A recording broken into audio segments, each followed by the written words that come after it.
మనం ఇప్పుడు ఆ రోజు నైట్ సీసీటీవీ ఫుటేజ్ చెక్ చేస్తే ఏదైనా క్లూ దొరుకుతుందేమో. ఏమో దొరకచ్చు, చూద్దాం. మీరు ఇక్కడే ఉండండి, నేను సీసీ ఫుటేజ్ తీసుకొని ల్యాప్టాప్ తీసుకొని వస్తాను.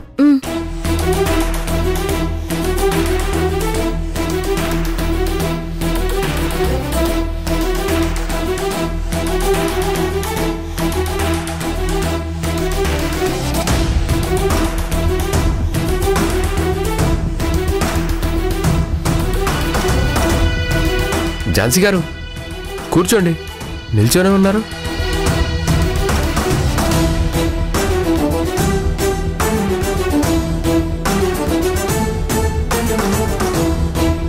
డేట్ ఎప్పుడు? జస్ట్ 2 days బ్యాక్ అండి. అంటే Tuesday. Yes. Time? Around same time అండి, 9 o'clock.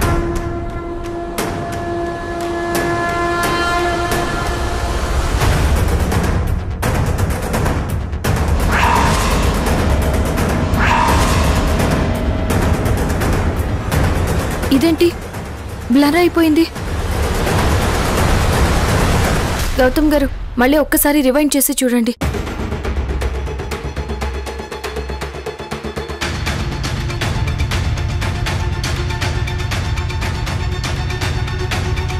ఆ రోజు నైట్ ఫుటేజ్ లేదండి, మిస్ అయింది. మిస్ అవ్వడం కాదండి, మిస్ చేశారు. ఖచ్చితంగా అది మీ అత్తయ్య గారి ప్లానే అయి ఉంటుంది.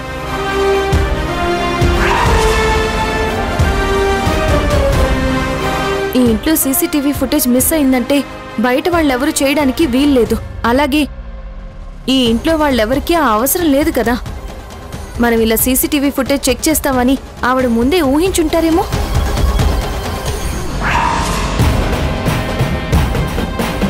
ఆయన ఏం పర్వాలేదు గౌతమ్ గారు, ఆవిడ సీసీటీవీ ఫుటేజ్ మాయం చేసినంత మాత్రాన్న నిజాన్ని అబద్ధం చేయలేదు. ఆ విషయం నేనే ఆవిడికి నిరూపిస్తాను. ఎనీవే, నేను అడగగానే సీసీటీవీ ఫుటేజ్ చూసినందుకు థ్యాంక్స్. It's okay.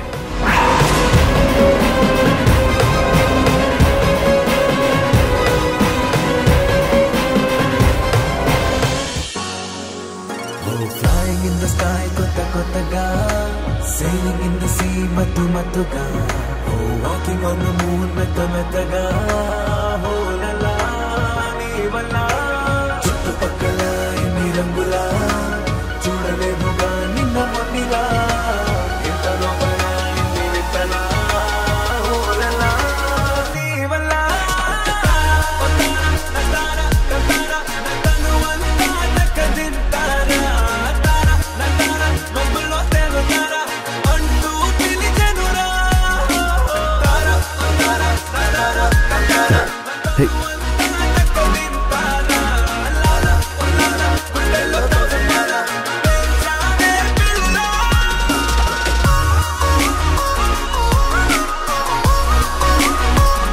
ఝాన్సీ గారు,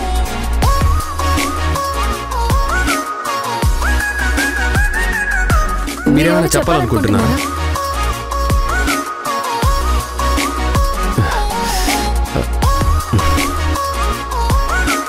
అవును.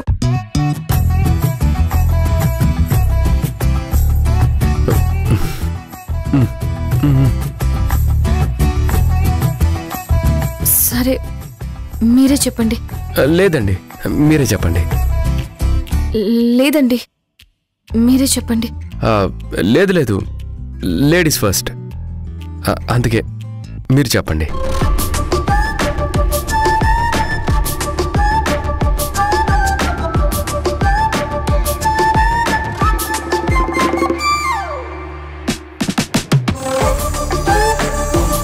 Good night. గుడ్ నైటా? అవునండి, మీరేమనుకున్నారు? అనుకుంటే మాత్రం చెప్తారా ఏంటి? ఏంటండి మీలో మీరే మాట్లాడుకుంటున్నారు? ఏం లేదండి. సరే, మీరేం చెప్పదలుచుకున్నారో చెప్పండి. అది అది పర్లేదు, చెప్పండి గౌతమ్ గారు. Good night ma'am.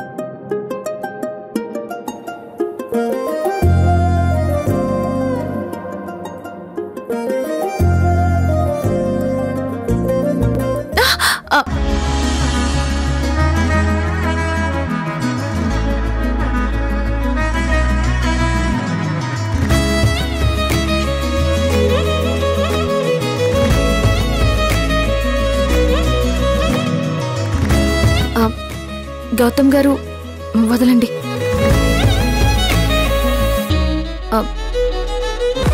మీకే చెప్పేది, దయచేసి వదలండి. వదలరా.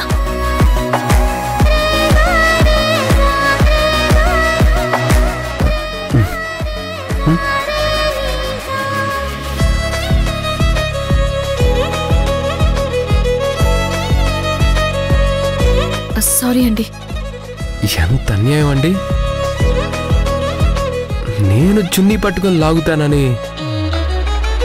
ఎలా అనుకున్నారండి?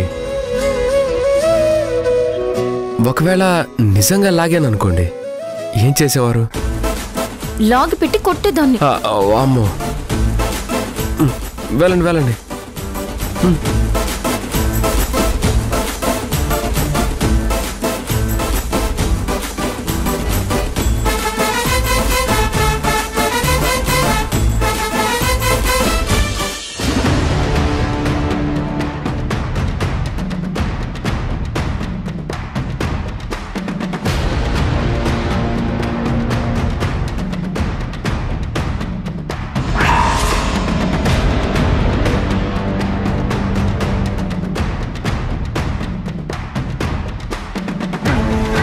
ఏంటి ప్రసాద్, ఏం చేస్తున్నావు? మా డాడీ చూస్తే ఏంటి పరిస్థితి? ఇంట్లోనే మందు తాగడం స్టార్ట్ చేస్తావా? వాళ్ళు చూస్తే ఎంత చీప్గా ఉంటుంది. బయటికెళ్ళి ఎవరితోనో గొడవపడి ఎవరితోనో పగలగొట్టి ఫ్రస్ట్రేషన్ తెచ్చుకోవడం కంటే ఇంట్లోనే బెటర్ అని ఇక్కడే కూర్చొని తగలడుతున్నాను. వద్దు ప్రసాద్, నువ్వు అలా చేయొద్దు. మా డాడీ చూస్తే బాగోదు. నా మాట విను. మృణాల్ని, నీతో ఒక ముఖ్యమైన విషయం మాట్లాడాలి. ఏంటో చెప్పు ప్రసాద్. ఒక కేసు విషయంలో నేను నిన్ను కన్సల్ట్ చేయాలనుకుంటున్నాను. కేసు విషయమా? Yes, I want your help. విడాకుల విషయంలో నీ సహాయం కావాలి. విడాకులా? ఎవరికి? మనకే.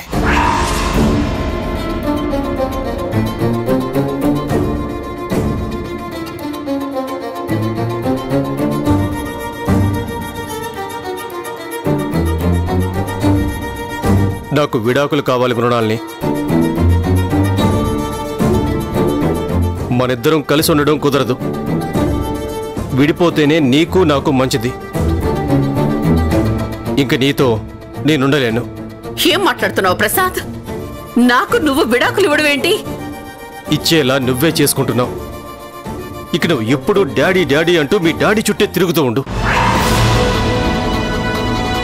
నిన్ను కాదనేవాళ్ళు, నీకు అడ్డు చెప్పేవాళ్ళు ఇక ఎవ్వరూ ఉండరు. అలా అనొద్దు ప్రసాద్. నువ్వు లేకుంటే నేను ఉండలేను. ఆ రోజు చూసావు కదా, నువ్వు జైల్లో ఉంటేనే నేను తట్టుకోలేకపోయాను. అలాంటిది నిన్ను వదిలి నేను ఎలా ఉండగలను అనుకుంటున్నావు? నీకు తెలియదా ప్రసాద్, నువ్వంటే నాకెంత ఇష్టమో? నువ్వు నా ప్రాణం ప్రసాద్. నీకోసం నేనేదైనా చేయగలను. కానీ ఇంట్లోంచి ఇప్పుడే వెళ్ళిపోదామని మాత్రం అనుకో. అది తప్ప ఏదైనా చేస్తాను. చివరికి నా ప్రాణం ఏమన్నా ఇచ్చేస్తాను Prasad. I love you so much.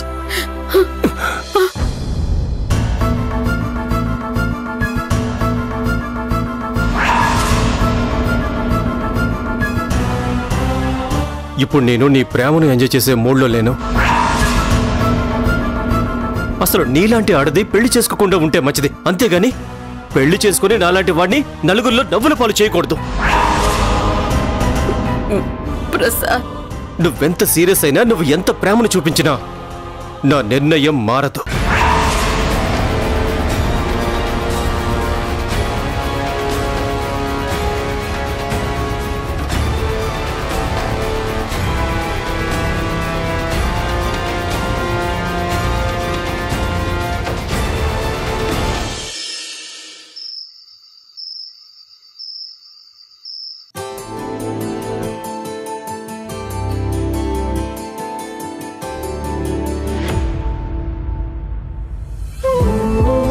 ఏంట్రా ఏకపక్షి ప్రేమపక్షి విషయం ఏమైనా ఉందా లేదా?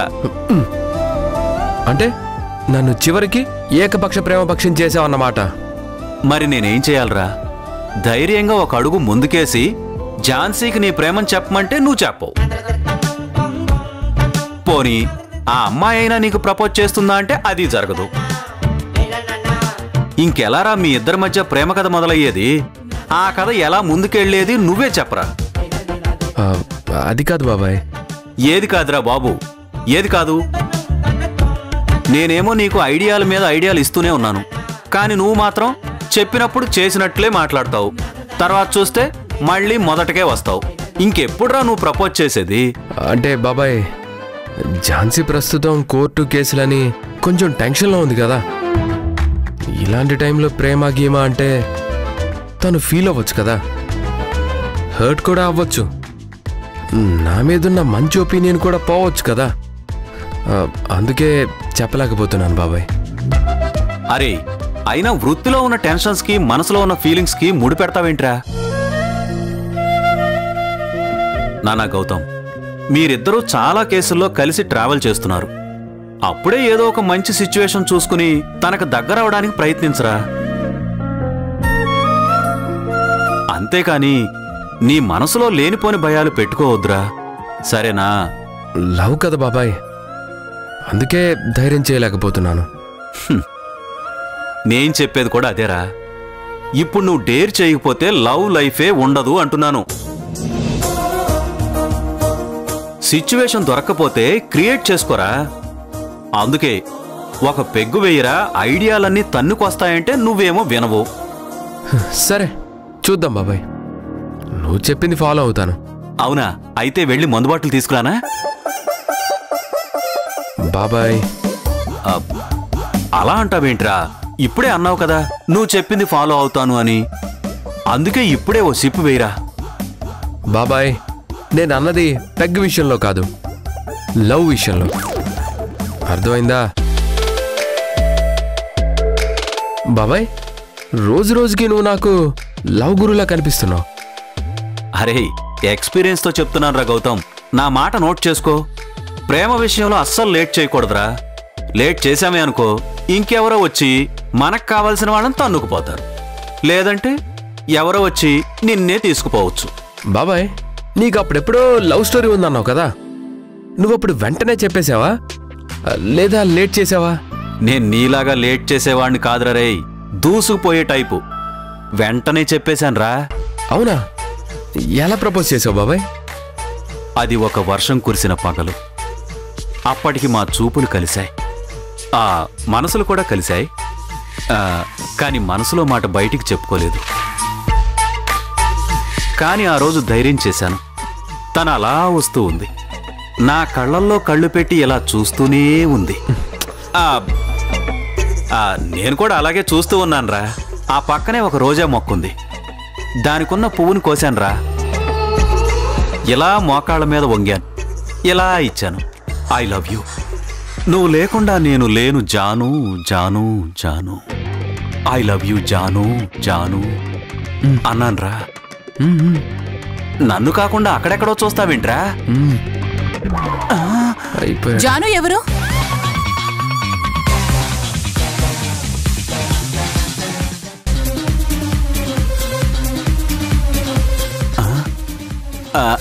పద్మా, ఇది నీకే. Love you Padma, I love you. Correct టైంకి వచ్చావు, తీసుకో. ముందు ఆ జాను ఎవరితో చెప్పు. జాను కాదు, పద్దు, పద్మ. పద్మ కాదు, ఇందాకేదో జాను అన్నావు కదా, ముందు అదెవరితో చెప్పు.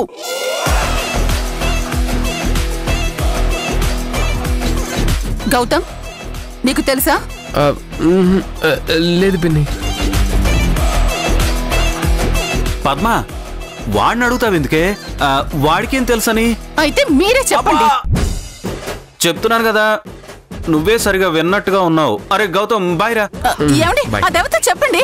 ఏమండి, ఆగండి. అయ్యో బాబాయ్, అడ్డంగా బుక్ అయ్యావు.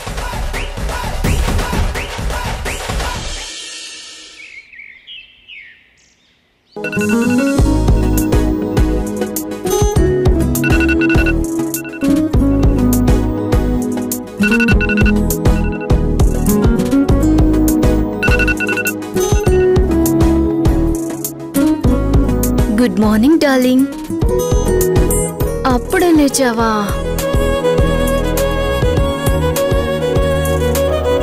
నాకైతే ఇంకాసేపు పడుకోవాలనుంది.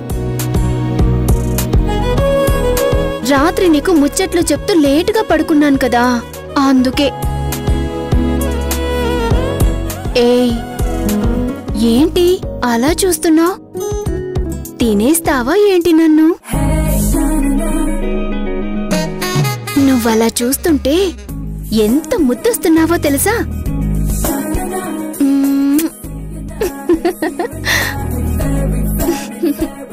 Good morning sister.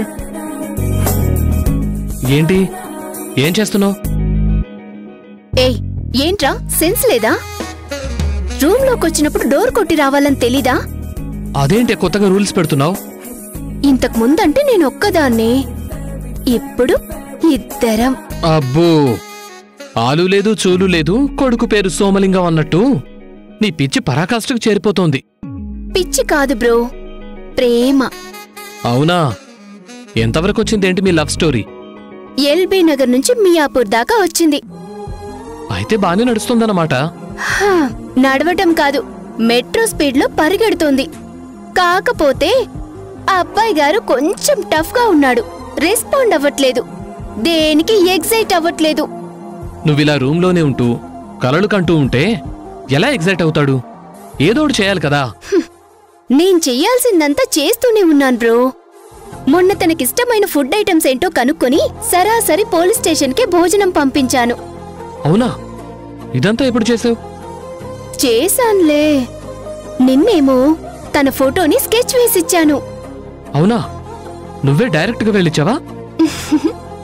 డైరెక్ట్ గా ఇస్తే కిక్కేముంటుంది బ్రో, కొంచెం దాగుడు మూతలాడితేనే కదా కిక్కుండేది. జాగ్రత్త, మరి ఎక్కువగా ఆడమాకే, నీ మీద విరక్తి వచ్చినా వచ్చేస్తుంది. బ్రో, ఇంతకీ నువ్వు లవ్ చేస్తున్న విషయం తనకు తెలుసా? లేదు. మరి లేకపోతే డైరెక్ట్గా ప్రపోజ్ చేసే ప్లాన్స్ ఏమైనా ఉన్నాయా లేవా? లేక నీ ప్రేమ తనకు తెలిసేలా వేరే ప్లాన్స్ ఏమైనా ఉన్నాయా? అదే, ప్రపోజ్ చేశాక ఫ్యామిలీని తీసుకెళ్దామా లేదంటే ఫ్యామిలీని తీసుకెళ్లి ప్రపోజ్ చేద్దామా అని ఆలోచిస్తున్నా. చించు చించు, బాగా ఆలోచించు. Anyhow, all the best for your love story. త్వరగా నీ ప్రేమ కొలికి రావాలని 50 మంది ప్రజానీకం తరపున నీకు నా బ్లెస్సింగ్స్. Thank you bro. ఇంతకీ నీ లవ్ స్టోరీ ఎంతవరకు వచ్చింది? ఆ అమ్మాయి పేరైనా చెప్తావా? అమ్మా, నువ్వు మాత్రం ఏం చెప్పు, నేను మాత్రం అన్ని చెప్పాలా? Bro bro bro bro bro please bro, నేను నీ ముద్దుల చెల్లిని కదా. నా ముద్దుల చెల్లి, నీకెలా ఎదుటోళ్ల గురించి ఎక్సైట్మెంట్ ఉందో అందరికీ అలాగే ఉంటుంది. సో వెయిటింగ్ తప్పదు. Bye, have a good day. ఏయ్,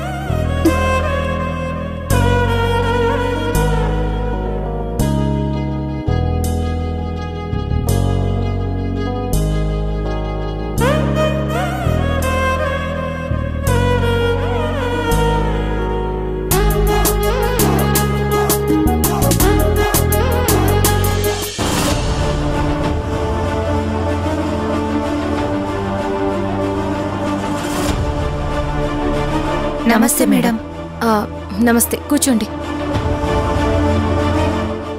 పర్వాలేదు, కూర్చోండి.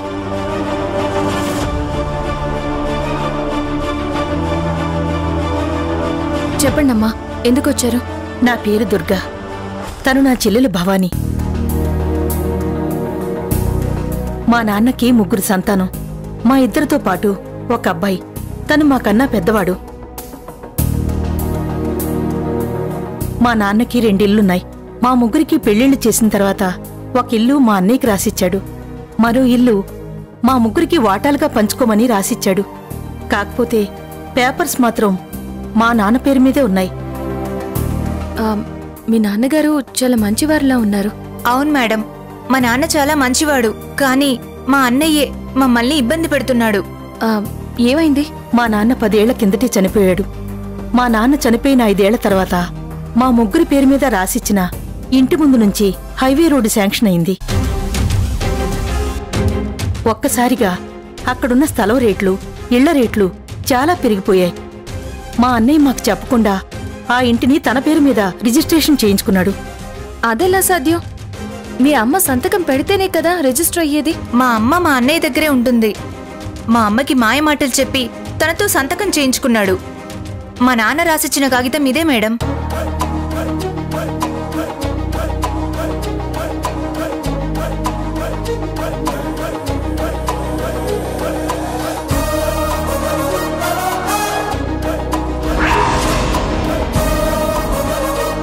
వీళ్ళు ఆడపిల్లలు. వాళ్ళకి కట్న కానుకలు ఇచ్చేసి పెళ్లి చేసేసాం. ఇక వాళ్ళకి ఆస్తిలో వాటాలెందుకు? మా నాన్న సంపాదించింది ఏదైనా వారసుడుగా నాకే చెందుతుంది అని నువ్వనుకుంటే సరిపోదు. నీకు 2 ఆప్షన్స్ ఇస్తున్నాను. 1, ఇల్లు అమ్మేసి వాళ్ళకి ఇవ్వాల్సిన డబ్బులు ఇవ్వు. లేదా ఈ ఇంటిని ముగ్గురు పేరు మీదకి ట్రాన్స్ఫర్ చేయి. బెదిరిస్తున్నారా? మీరు లాయర్ అయినంత మాత్రాన మీకు భయపడిపోయి మీరు చెప్పిందల్లా చేయాలా ఏంటి? గౌతమ్ గారు,